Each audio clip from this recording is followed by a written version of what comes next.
नमस्कार, बहुत स्वागत है आपका। सुबह 10:30 बजे के बुलेटिन की शुरुआत पश्चिम बंगाल से आ रही बड़ी खबर के साथ कर रहे हैं। ममता के गोत्र बताने पर गिरिराज सिंह ने पलटवार किया है। हार के डर से गोत्र कार्ड खेल रही है ममता बनर्जी। मुझे अपने गोत्र बताने की जरूरत कभी नहीं महसूस हुई, न पड़ी जरूरत पड़ी। कई रोहिंग्या और घुसपैठियों का गोत्र तो शांडिल्य नहीं था। गिरिराज सिंह ने यह सवाल किया। ममता ने नंदीग्राम की जनसभा में अपना गोत्र बताया था। ममता ने कहा कि एक बार मैं त्रिपुरा गई थी, वहां पर मुझसे पंडित ने गोत्र पूछा, मैंने मां माटी मानुष कहा, लेकिन वैसे मेरा गोत्र शांडिल्य है। बस ममता बनर्जी का ये कहना था, जिसके बाद गिरिराज सिंह ने ममता बनर्जी पर पलटवार किया। मैं समझता हूं कि मुझे तो कभी गोत्र बताने की जरूरत नहीं पड़ा, मैं लिखता ही हूं। लेकिन ममता दीदी मोदी जी के डर से चुनाव हारने की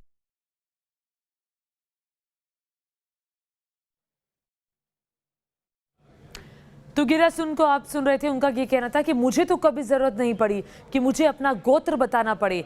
और सीधे तौर पर गिरिराज सिंह ने निशाना साधा है ममता पर, यह कहते हुए कि देखिए अब गोत्र की जरूरत पड़ रही है ममता बनर्जी को, क्योंकि उनको हार का डर सता रहा है।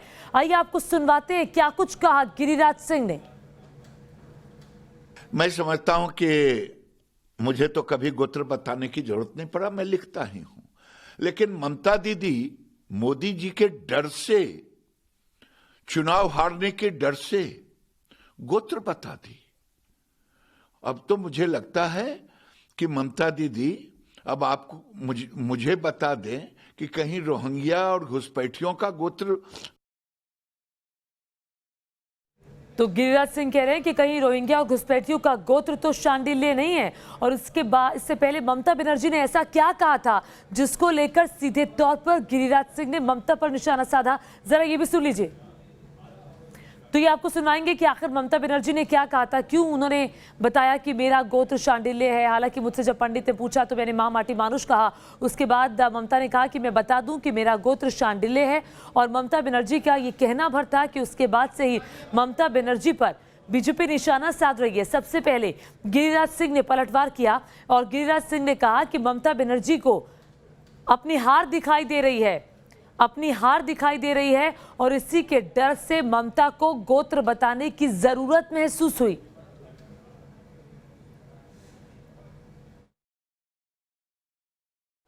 আগের মিটিংটায় মন্দিরে গেলাম, ঠাকুর মশাই ঠাকুর মন্দিরের ছবি নিয়ে দাঁড়িয়েছিলেন, পুজো নিয়ে দাঁড়িয়েছিলেন। তো আমাকে জিজ্ঞেস করছিলেন, মা তোমার গোত্রটা বলবে? আমার মনে পড়ে গেল আমি ত্রিপুরায় ত্রিপুরেশ্বরী মন্দিরে পুজো দিতে গিয়েছিলাম। সেদিন আমার সাথে যারা ছিলেন তারা জানেন, আমাকে জিজ্ঞেস করেছিলেন পুরোহিত মশাই, মা তোমার গোত্রটা কি? আমি বলে ফেলেছিলাম মা মাটি মানুষ গোত্র। আজকেও তিনি যখন আমায় জিজ্ঞেস করলেন, আমি বললাম দেখুন আমার তো একটা পার্সোনাল গোত্র আছে, সেটা শান্ডিল্য, কিন্তু আমি মনে করি আমার গোত্র মা মাটি মানুষ গোত্র। আমার পুজোয় যদি মানুষের ভালো হয় সেই পুজোটাই আমি দিই। আমি মা মাটি মানুষের পুজো করি। আমার ঠাকুরের জায়গায় একটা মা মাটি মানুষ কুলোর মধ্যে লেখা ঝোলে, কেন জানেন তো? আমি রোজ প্রার্থনা করি।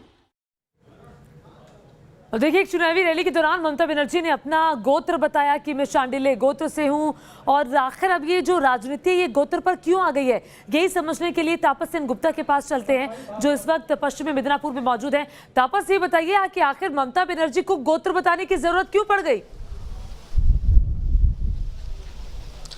जी देखिए, पश्चिम बंगाल की राजनीति जिस तरफ करवट ले चुकी है, कहीं गोत्र तो कहीं आपको सुनने में आएगा ममता बनर्जी चंडी पाठ कर रही है।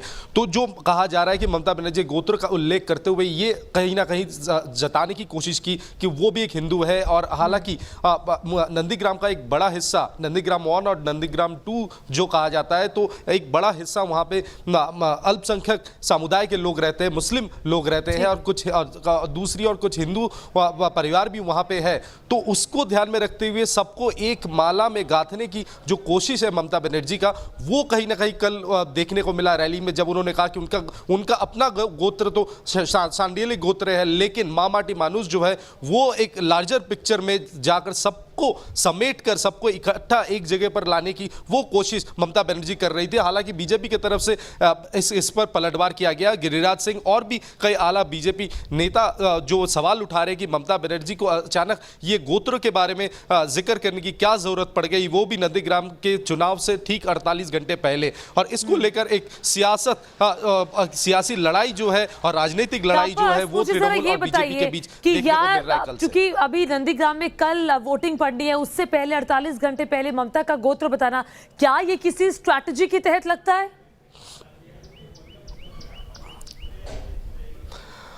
जी देखिए, पिछले कुछ महीनों से आप देखेंगे ममता बनर्जी को तो कहीं ना कहीं अपने हिंदुत्व के छवि को बेहतर बनाने की हर मुमकिन कोशिश ममता बनर्जी कर रही है। और नंदीग्राम में जैसा मैंने कहा कि हिंदू वोट और मुसलमान वोट दोनों ही वोट काफ़ी इम्पैक्ट डाल सकता है दोनों ही पार्टी के लिए, चाहे वो बीजेपी हो या फिर तृणमूल कांग्रेस हो। और एक कोशिश है ममता बनर्जी की तरफ से कि अपने जो हिंदू वोट बैंक है उसको कंसोलिडेट करने के लिए, चाहे वो आप जितनी बार चंडी पाठ करेंगे या फिर अपना गोत्र बताएंगे, कहीं ना कहीं लोगों के मन में, खासकर गाँव के लोगों के मन में जो एक असर डाल सकता है, उसकी एक पूरी जीतोड़ कोशिश ममता बनर्जी की तरफ से किया जा रहा है। और इसी को लेकर कहीं ना कहीं राजनीतिक विवाद भी रखने की कवायद है, चंडी पाठ करना, फिर गोत्र बताना, कलमा पढ़ना।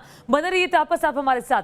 कल बंगाल की सबसे हैवीवेट सीट यानी कि नंदीग्राम की सीट पर वोटिंग होनी है, जो तय करेगी कि आखिर दीदी की सत्ता को नंदीग्राम ने कबूल किया या फिर कमलधारी शुभेंदु अधिकारी के परिवर्तन को। नंदीग्राम के इस बैटल की बिहाइंड द कर्टन स्टोरी भी है जो बताती है कि कैसे नंदीग्राम में बीजेपी ने एक एक करके दाव खेले और इस चक्रव्यूह में दीदी ऐसी फंसी कि उनके लिए निकलना अब मुश्किल हो गया है। बीजेपी का दाव नंबर 1, नंदीग्राम में दीदी को चुनौती। बंगाल की पॉलिटिकल हिस्ट्री में हमेशा कैंडिडेट और सीट के रिश्ते में ममता बनर्जी के नाम के आगे कोलकाता की भवानीपुर सीट ही लिखी गई। भवानीपुर को दीदी का गढ़ माना जाता था, लेकिन परिवर्तन का परचम उठाए बीजेपी जब बंगाल के मैदान में पहुंची तो दीदी को सीट से लड़ने का चैलेंज दिया गया, जहां से टीएमसी को पॉलिटिकल फ्लेम मिला था, यानी नंदीग्राम। जो कमल का प्रार्थी होगा उसका वहां से जिताना का जिम्मेदार शुभेंदु अधिकारी। दीदी का पास तो 62,000 का ऊपर डिपेंड करते हुए खड़ा होने का बात बोला। मेरा पास तो 2,13,000 है जो जय श्री राम बोलता है। उन्होंने उस रैली में बोला नंदीग्राम में जय श्री राम नहीं चलेगा। इस तरह का नारा देते हैं, उसका नंदीग्राम का लोग जब चुनाव आएगा मुंह तोड़ जवाब वोट का मशीन में देगा। बीजेपी का खुला चैलेंज था। खुद को बाघिन कहने वाली दीदी ने चुनौती को स्वीकार किया और नंदीग्राम से मैदान में उतर गई। बीजेपी का दाव नंबर 2, नंदीग्राम को हाँ, भवानीपुर को ना। दीदी ने नंदीग्राम का चैलेंज तो कबूला, लेकिन अगली बार पास से फेंके गए तो एक और चैलेंज बीजेपी ने सामने रखा। बीजेपी ने दीदी से फिर कहा, हिम्मत है तो एक ही सीट से लड़ो और जीत के दिखाओ। दीदी ने एक ही सीट पर लड़ने का दम भरा, बिना ये ख्याल किए कि नंदीग्राम अधिकारी खानदान का गढ़ है। नंदीग्राम के नजदीक काठी से शुभेंदु के पिता शिशिर अधिकारी सांसद हैं। खुद शुभेंदु अधिकारी नंदीग्राम से 2016 में विधायक बने। तकरीबन 3 दशक से अधिकारी परिवार नंदीग्राम के पॉलिटिकल मैदान का सूरमा बना हुआ है। यानी दीदी को कमलधारी एक ही सीट के चुनाव से खींच लाए, और वो भी ऐसी सीट जहां चुनौती किसी पर्वत से कम नहीं। बीजेपी का दांव नंबर 3, नंदीग्राम में ही रह गई दीदी। ममता बनर्जी को भवानीपुर से भाग के उतर गया, वो हारने वाला है। 50,000 से ज्यादा वोट में उन्होंने चुनाव हारेगी, पूरी तरह से हारेगी। बीजेपी ने दीदी को 50,000 के अंतर से हराने की हुंकार भरी तो नंदीग्राम महायुद्ध का मैदान बन गया। टीएमसी के खेमे में भी खलबली मची। नतीजा हुआ कि दूसरे दौर की वोटिंग से पहले दीदी 5 दिन तक नंदीग्राम में ही रही। इस चरण में कुल 30 सीटों पर मतदान होना है, लेकिन नंदीग्राम को ममता के सियासी वजूद से कुछ ऐसा जोड़ा गया कि 5 दिन तक दीदी ने नंदीग्राम में ही डेरा डाले रखा और बाकी 29 सीटों पर उतना गौर नहीं कर पाई जितना होना चाहिए था। बीजेपी का दाव नंबर 4, सिंपैथी वोट पर चोट। नंदीग्राम में ही दीदी को चोट लगी। सड़क पर फर्राटे से चलने वाली दीदी व्हीलचेयर पर आ गई। राजनीति के पंडितों को लगा कि दीदी को सिंपैथी वोट मिलेंगे, लेकिन यहाँ भी कमलधारियों ने नया दांव चल दिया। बीजेपी हाईकमान से बंगाल के नेताओं को सीधी ताकीद मिली कि दीदी को पर्सनली टारगेट न किया जाए। बीजेपी ने दीदी पर निजी हमले नहीं किए। नतीजा हुआ कि दीदी की चोट भी वोट की चर्चा से बाहर निकल गई। कमलधारियों ने अपनी बिसात बिछाई। ममता बनर्जी ने भी जवाब दिए। अब नंदीग्राम से निकली ईवीएम बताएगी किसका दांव किसकी बिसात वोटर को कितना खींच पाई। Team news nation. और वैसे ये कहा भी जा रहा है कि जो नंदीग्राम जीतेगा वो पश्चिम बंगाल जीतेगा, यानी कि पश्चिम बंगाल की सत्ता उसी को ही मिलेगी।